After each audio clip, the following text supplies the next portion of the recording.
Hello বন্ধুরা, welcome my YouTube channel. আর একটি নতুন ব্লগে সবাইকে জানাই স্বাগত। আশা করি তোমরা ভালো আছো আর আমিও অনেক ভালো আছি।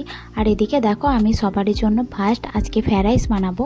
আর এদিকে দেখো আমি জলটা বসিয়ে দিয়েছিলাম, তারপরে আমি চালটা ধুয়ে দিলাম।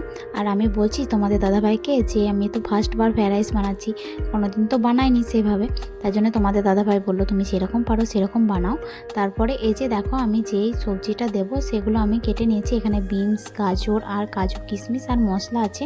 আর দেখো আমার ভাতটা ওদিকে হয়েও গেছে, আর আমি ভাতটা ফুটো করাতে মাঠটা ঝরিয়ে নিলাম। তারপরে দেখো আমি ভাতটাকে ঠান্ডা করতে দিয়েছি, আর ওদিকে আমি গ্যাসে ঘিটা গরম করতে দিয়েছি। যে আমি সবজিগুলো কেটে রেখেছিলাম সেগুলো একটু ভেজে নেব, ভেজে নিলে বেশি ভালো হয়। তারপরে দেখো আমি এই সবজিগুলো দিয়ে দিলাম। তারপরে আমি একটু গাজরটা নেড়ে নিলাম। তারপরে নেড়ে নেওয়ার পরে আমি বিনসটাও দিয়ে দেবো একসঙ্গেই। দেখো আমার এদিকে দুটো সবজি ভাজা হয়ে গেছে, এবার আমি তুলে নেব। আর কাজু কিশমিশটা একটু নেড়ে নেব। তারপরে এদিকে আমি মশলা যেটা দেবো সেটা আমি দিয়ে দিয়েছিলাম। তারপরে আমি যে ভাতটা রেখেছিলাম সেটা আমি দিয়ে দেবো। এবার সব কিছু মশলাগুলো দিয়ে দেবো।